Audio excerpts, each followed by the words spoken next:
The Omo Valley is famous for its tribes, for the body paint, the elaborate hairstyles, their traditional clothing, and the cultures that seem completely different from anything most of us know. It's one of the most fascinating regions in Africa, and one I've been looking forward to visiting on my journey cycling from Cairo to Cape Town. And now I'm here. With my friends Rob and Gideon, we are spending 5 days traveling through the Omo Valley, visiting different tribes and learning about their way of life. Yesterday, we spent our first day here with the Hammer. We walked through the market, visited their fields, drank coffee inside their home, and camped in the village for the night. It was a beautiful experience and I learned a lot. But even after just one day here, I can already feel that this place is more complicated than I expected. Because as we left the Hammer village to continue further south, we saw something that made me feel uncomfortable. Those guy, Chinese guy, they making TikTok like this while they work carrying, So all day long? Yeah, all the day.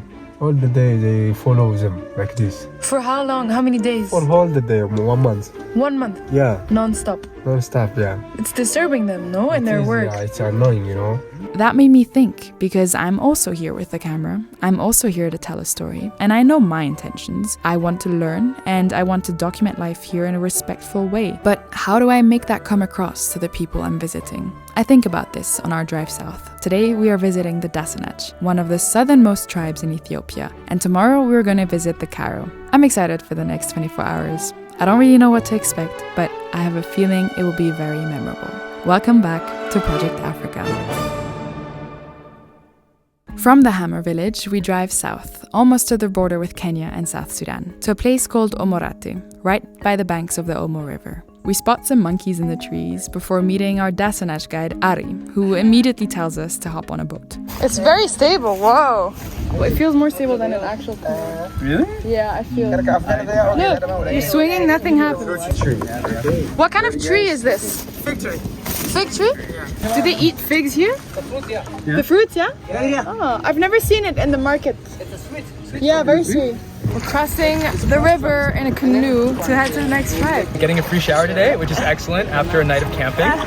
The Omo River starts all the way up in the Ethiopian highlands and flows for over 700 kilometers through the country before ending not far from here in Lake Turkana. We travel upstream for a short while and cross over to the other side. Made it to the other side. The village we are going to is a 20-minute walk from the riverbank. On the way, we pass a big group of vultures, and once we arrive, we are welcomed with some dancing. I think it might be something they often do when tourists arrive, so I join in, but I don't feel so sure about it. I don't want all this to be a show for us. I'd rather this feel like an exchange, We've come to learn about them, and I'd like them to learn from us too. So Gideon and I teach them a song, the first easy one that comes to mind. Head, head, shoulder, shoulder, head, head, shoulder, This good. Yes. Head and shoulders. Rob takes a few clips of us, but I keep my camera off at first. I don't want anyone to feel that we're just here to take photos, buy souvenirs, and leave. So instead, we sit down and take it slow. We try to communicate with body language, with smiling, pointing, and learning some words. Thumbs up, yams up is how they greet each other, for example. And then, once everyone feels a little more relaxed, I start filming. The women start singing again, but this time it feels different. Less of a performance and more like something we're slowly being invited to. I don't really understand it. You said that Wodale means father of the cows. the song is like a prayer. It's like calling out that the men, that the people in power, that the forces bring cows to the region and bring wealth to the Daasanach. Yes, he's bring grass for each cows. They save the cows because at that time there is not any grass for cows go to eating. Menchu, flow. Menchu, flow. Menku? Menku abwa, menku arkor, menku nameri, menchu flow. Hello. Can you tell us she's very beautiful? How do you say beautiful? Nameri kontag mizap. She responsible. You are also very beautiful. Very nice. Language is like one of the best ways to bond with another people when you have nothing in common, very little in common. So, Taraj, Nama, Sede, Afur, Chen, Le, Tia, Siet, Sal, Tomon. Taraj, Nama, Sede, Afur, Chen, Tible, Tia, Sie, Sa, Tomo.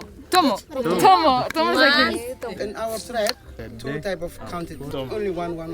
When they count, Taraj, Nama, Sede, Afur, Chen. This Same, 5. You say like Same. this, 6. 6. You say like 7. this, Oh, 7. 6, 7, 8, When 9, 10. Ah. Did you see? Tomon. 2, 3, 4, 5, 6, 7, 8, 9, 10. 10. Very nice. 1 minute we're learning numbers, and the next I'm sitting and brushing my hair. We got here to the Daasanach tribe and we spent the first couple of hours, like 2-3 hours, not taking any photos, and we sang and we talked. I taught them a bit of French, they taught me a bit of their language. I learned people's names. This is Abwa, this is Arkoy. And I'm Flo. Yeah. And then at one point they asked me if they can braid my hair. And now Abwa and Arko are braiding my hair. This is, oh my gosh, highlight of the trip. They say that the hair is very Soft, yeah. soft, but it's from difficult. I spend half an hour here, and all the girls and boys come to watch as the ladies play with my hair. I noticed that almost everyone wears jewelry here, and braids too, with that same sort of red clay I saw with the hammer people. I guess hair and jewelry must be an important part of beauty here, maybe even part of their identity, something the Daasanach people take pride in and do together. Do you want this? I have 2. Nama. Braiding someone's hair is such an intimate experience in my opinion. I feel very, very honored that they asked me if they could braid my hair. Usually no one touches my hair, I only braid it myself. They're all having a lot of fun, it seems. Also struggling a little bit because my hair is falling apart. It doesn't hold. Follow. This one. Oh,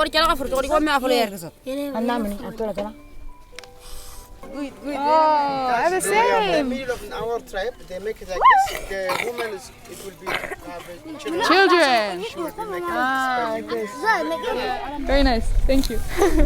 We are invited to visit one of the houses. I'm curious to see what they look like on the inside. So we go in and sit down. For a while, we barely speak. We just sit here together, communicating more with our presence than with words. The children drink some coffee from calabashes, and we watch quietly. They watch us too. Then, after a while, they start singing for us.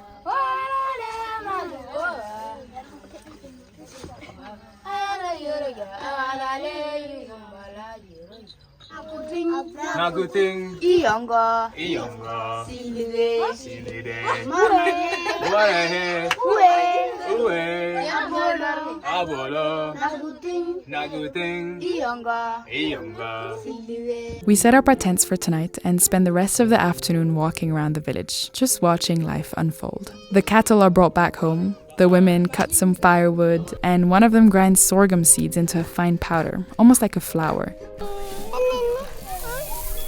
It's very simple, but I like watching these little everyday moments, all the mundane things that happen here. It is time to get ready for the night, and there's not a lot of sunlight left because the sun has just set. Menku? Sobur. Menchu? Flo. Flo. Sobur is taking me around the village to see what's up. There's so much happening at this time. Everyone's getting ready to sleep. All the cattle, the sheep are going back into their enclosed area. The women are getting the beds ready. These are the mosquito nets that they used to sleep. They're donated by the government in hope to combat malaria. The bed consists of a bunch of sticks that are planted into the ground in a circle. There's a goat or cow skin on the floor and then a mosquito net on top. And it's designed for 3 people to sleep in this. Sidde. Taraj. Nama. Sidde. Hello. Sit little boys. Yeah. Yo, mama, menku? Menchu sulla. Sula. Menchu flo. Firo. Flo. Flo. Menku? Arkere. Arkene? Arkene. Menchu flo. This is one of the beds that's ready for 3 people. They're already inside. They also have, one thing that I observed is they have blankets because it gets quite cold and windy at night. This is also the time of the day where they milk the cows. So right now she's milking the cow into a cup and then she empties the cup into a bottle. That's how they can carry it. Our culture is proud as men in Daasanach. It will be have a lot of cows. They will be to married 1 up to 5 women. You pay the married person and family. It's 40 cows. And then men, it will be go with cattle to fill. When it will be killed, it's like a lion or a big wild animal. it will be make it excavation on chest or here. When you have one of sisters, the people they call like she have a brave brothers, and then she will make it also in here. It's like excavation. So in Daasanach, it's a nomadic. There is also Kenyan people tribe. It's look like Daasanach, they have a cows. They come to here near of us because they have a clash cup. They will fight also. They will kill the man. It will be make it in here excavation. So that's the proud of Daasanach. The village quickly becomes dark. There is no electricity here, no lights, just the small fires inside the homes and a bit of light from our cameras and our phones. In each household, people cook over the fire in big pots. Some kids came back with small fish they caught in the river, but I think the main meal is sorghum. Then the youngest children go to bed, but the older kids and adults start gathering outside. And then the dancing begins. At first I wonder if this is another kind of show because we're visitors. I join in and it's actually quite tiring but fun. And after a while I start feeling really tired, so I go back to my tent to sleep. And surprisingly, everyone else keeps dancing for hours into the night. So maybe it wasn't only for us. Maybe this is something they genuinely love doing. Singing, dancing, and ending the day together.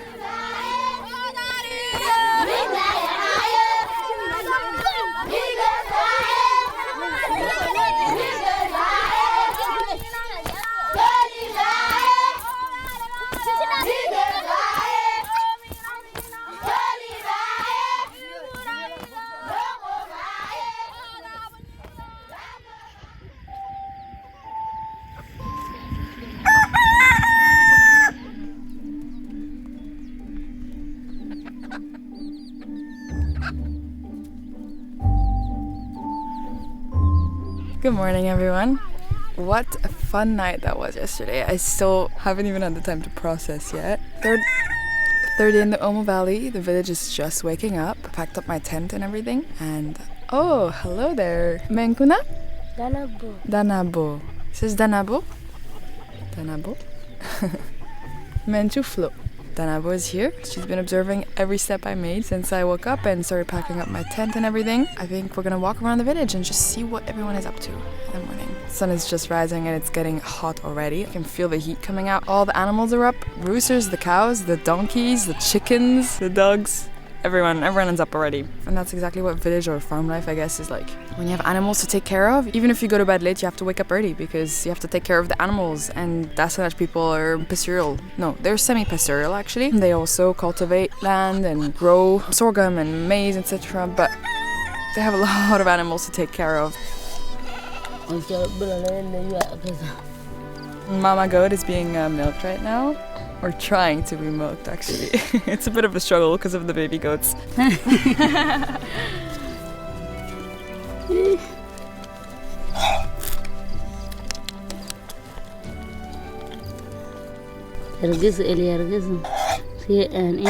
Once the animals are milked and ready to go, the men lead them out for the day. Meanwhile, the women stay behind and continue their morning routine. Some fetch water, others fold away the nets from the outside beds. They sit together, drink coffee, and slowly get ready for the day. And that includes grooming. Ah, you clean the teeth. Interesting. Nobo, right here, is moisturizing, oiling up her little baby with some oil. I don't know what it is exactly. Maybe it's like a moisturizer, maybe it's like a protector against bugs or something. But he seems to be enjoying it a lot.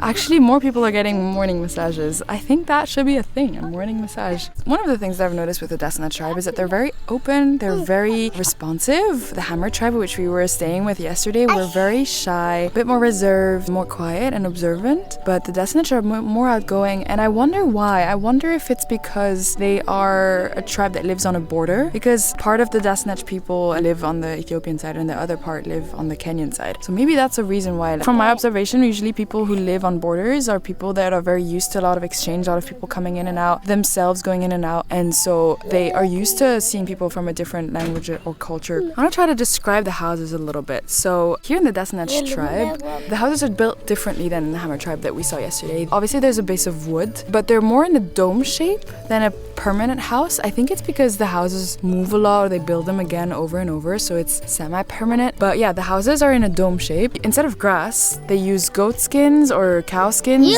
to They use goat skins or cow skins as the roof, but also in recent times they've been using tin because it helps keep the sand out, the rain out. And here it's very dusty, it's very windy, and so I guess it helps protect the houses a bit more. It does get extremely hot during the day though. It's an oven. It's like a greenhouse. We are then invited inside one of the houses to drink some coffee. It was freshly brewed from coffee shells and also is an important part of the Daasanach morning routine. Daasanach at the morning they drink coffee.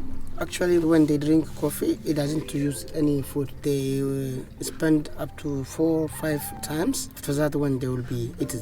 Make sure it cools down very well, otherwise it'll burn for a long time.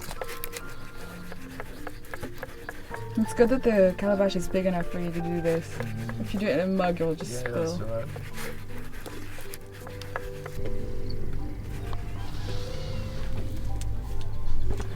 Yeah, it's similar to yesterday's. I feel like drinking it out of a calabash gives it a special taste because you taste the calabash as well. Yeah, like it has a texture to it. Before we leave, we sit down with Ari and one of the elders to ask a few more questions. We notice that even here, some people carry mobile phones in their hands. So we are curious about what life is like now, what is changing, and what still matters most. Ari translates for us. You said mostly when we're happy, we get a birth to child. We have a lot of cows and see the cows to go with field. That's when happen in Daasanach. In the future, my family and my village, they have one problem. Before the rivers, it will become to flood up. Our village go there to grazing, sorghums, beans and corn. But now the flood is not coming to up, so there is no food. Our people maybe they get to food risk for future come to years. For that, when I will ask government to help us to donation. Ari had told us it's nice to give a few small goodbye gifts on top of the payment for the visit. So we got some pens for the kids and razor blades for the adults at the shop yesterday. Just a small thank you for letting us stay here and be part of their day. Then we say goodbye to the Daasanach, get back in the car and continue through the Omo Valley. As we drive towards the Karo, another tribe living along the Omo River, I keep thinking about what Ari and the elders said. By now, I'm starting to realize that even though all these communities are often grouped together as the tribes of the Omo Valley, they are all very different. Different languages, different homes, different clothes, different traditions, but at the same time, many of them are connected by the same river, the same dry landscape, and the same question of how their way of life will change in the future. We have been driving for a couple hours. We just made it to this incredible viewpoint. Look at this. We're on our way to visit the Karo people, and the Karo are very small in numbers. They're only like about 4,000 compared to the other tribes in the southern Omo Valley, which go up to tens of thousands. Just arrived in the Karo village. It is already very different from the other ones that we visited. It is, first of all, way, way bigger. Apparently there's 700 people that live here in this village. I just walked back to the car because I forgot one of my batteries for my camera. It's hot. It's quite interesting walking past the school of the village and looking at what's being taught, or at least what's being painted on the outside walls. The Amharic alphabet, the English alphabet, the months and days of the week in English. There's also a map of Africa, but focused on Ethiopia and its neighbors, and a map of Ethiopian regions. Wow, we're here. Kenya. What's the name of that region? This one? Yeah. South. It's written South Omo Valley. Oh, it's written Omo Valley. Yes. Salut. Salut? It reminds me a bit of Egypt because the kids are coming out of nowhere. Learn a new word today in Karo. Salut. Salut is like how you say hello, and the response to that is salina. Salut, salina. I like languages when there's a response that is like a compulsory response to the hello, because it makes an interaction happen usually. Like it starts a conversation, because otherwise it can be a bit awkward if you say hello and the person just doesn't say anything back. We follow our Karo guide, Hadish, through the sorghum fields for a while, until eventually we reach a tiny hut, a little shelter. Inside are some of the village ladies and kids. Hello! We are inside the shelter. It's really nice to have a bit of shade. It's such a hot day. Who built the shelter? This is the smallest one. Women do this. Then the lady says she'll prepare us a snack. She takes some fresh sorghum heads and puts them over the fire. After a few minutes, while it's still hot, she rubs the grains off the stem into a calabash bowl. It's sort of like popcorn. Ooh, I like that. She then does the same with maize. She places the whole cobs directly on the fire and roasts them for a few minutes. We eat it straight from the cob while it's still warm. Use one of these to hold it if it's too hot. It's smoky, but also quite hard and chewy. Very different from the soft, sweet corn that I'm used to. As we walk through the sorghum fields, Hadish tells us that the future here is uncertain too. The Omo River is what makes farming possible in this dry landscape, but he explains that a dam being built upstream could change the way water reaches the fields, and if the water changes, life here changes too. The dam, the tribes are not really happy about it because they used to grow the sorghums, corns by the flood of the Omo River. When the river overflowed, they do it like at the shore, just by the bank of the Omo River. But nowadays, after the dam, the river is not flowing over. So what's over to the tree. Where the water extended to? Yes, when the river flows over, it makes a lake here. We call it Diva Lake, this place. So at that time, there would be much fish in the farming, but it's been about 6 years, no filling up. Yeah. So people are really upset. Now they grow with the rain. If no rain, no food anymore. Do they talk to the government or something about it? Yeah, they came and they talked to them every time, but no solution. Only meetings. We head back to the viewpoint where we'll camp tonight and are greeted by a man with a massive fish. One of the Karo's guys brought back this giant catfish. Giant for me. Apparently they fish way bigger. There's some my size that are found in the Omo River. It has a tongue. Yeah. I've never seen that before. Some of the men clean and prepare the fish for us to have later. The word Karo, what does it mean? Karo, actually before it was called Karo, but now it is Kara. Kara. Yes. In Kara language, fish means Kara.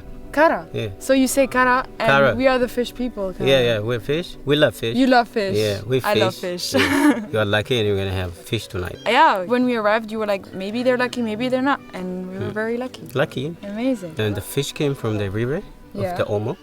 Different fishes we have, like catfish, as you think it's Yeah. so Catfish. Catfish and Nile perch. Even in the Omo River, this is Omo River. Yes, the but Omo the Nile River. perch was also here. Yeah. Ah, amazing. Many. How big is the land of your Our people? territory? Yeah. Well, very big. Very big. Is it everything that the light touches? You know this from the movie called Lion King? Yeah, I know it. Yeah, and Lion King. Simba. Yeah, Simba. That movie is still famous, right? Yeah, very famous. Have you been to Kenya? No. Yeah. It's really close, but no. You know what this you know what game is? Game. Yeah, we can play. You wanna play? Yeah, let's play. We call bolo. Bolo. Yeah. You start. Go. You. Yeah. It's always in one way, right? Yeah. Go. You start. Yeah. You eat. You more count. This one. There is one stone. You eat. Go count. Yeah, 1, 2, 2, 3, 4, 5. Yeah. You eat. You have one stone. I There can't. are a lot of stone. You eat. Oh, I can just take it? Yeah. Count. And then you I can can take take- more. Yeah. I'll If take- you want to take. Is it? You take there. This one? Yeah. He's coming. Ah, Okay. You eat there. this one? Yeah. We are finished. This is all for you. Yeah. It's finished. Oh, yeah. Yeah. So, how many? 4? 4, yeah. 4. 4. Starts with 4. Uh, So, you have 4 stones in each? yeah. And the goal is to take Yeah. all of them. You start.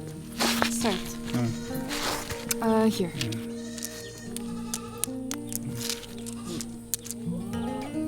Okay. Yeah.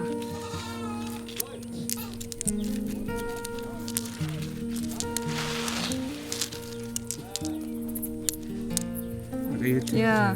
This one? Yeah. Take a lot. You eat. Look at the tongue. There, Yeah. Bravo. Yay! It's finished. Very nice. The sun is setting. It is such a beautiful, beautiful evening. And I can't get over this view. So stunning. It's just so magical. I didn't understand at first. Before coming to the Omo Valley, I always wondered how so many tribes could evolve over time and keep their own unique cultures for centuries and millennia, even though they were so close to each other. Surely with time you end up adopting a practice here and there. And now with modernity as well, all over the world, people are leaving the countryside to go to the cities. So, what makes people stay? Why do they stay here? Why do they continue to live here? And I understand, because they have everything they need here. It's so green, it's so fertile, it's a beautiful lifestyle. It can be really harsh sometimes, but that's their home. Before sunset, the men had started a wood fire. It's very hot now, so it's time to cook the fish. It's a bit burnt on the outside, but they serve it on one big plate and we all share it with some bread. Freshly caught catfish sitting on the bank of the Omo River. Oh, the flash is brighter than the actual flashlight. That's interesting. And then we go to sleep in our tents. The next morning, some of the Karo villagers come to the viewpoint. The kids apply paint on their faces. The ladies are all dressed up, wearing lots of jewelry. Oh, it's a nail! It doesn't hurt? Does it hurt? Oh my gosh! The men pose, showing off their bodies painted in white patterns. It's beautiful to see, and it's obviously something the Karo are known for. But it feels a bit off. With the Daasanach, I felt something similar with the dancing, but then they kept dancing for hours after we went to bed. Here, it's clearly arranged for visitors. They are getting ready because tourists are coming. People will take photos, pay them, and leave. And part of me feels uncomfortable with that, but at the same time, can you blame them? This is what people come here to see and photograph. And if tourists are gonna come anyway, then of course people here should benefit from it. Does that automatically make the experience less authentic? What is an authentic experience anyway? I came here wanting to see real life, but I guess the moment I arrive with a camera, I'm already changing the situation. So maybe the question isn't whether something is completely authentic or not. Maybe the question is whether people are being respected, whether they have a choice, and whether they benefit from being photographed. The past 3 days in the Omo Valley have been so eye-opening. And in just the past 24 hours, I feel like we have seen, done, and learned so much. I made memories here that I know I'll never forget. And while some moments felt very natural, others made me question everything again. What is ethical tourism? And how can I do better as someone who travels with a camera? Obviously, I don't know the answer yet, but I do think taking time to sit down, listen, ask questions, and let people show you things in their own way is a good start. In the meantime, we drive back to the town of Jinka. We still have one more tribe to visit tomorrow, and I have a feeling that this trip is about to take yet another unexpected turn.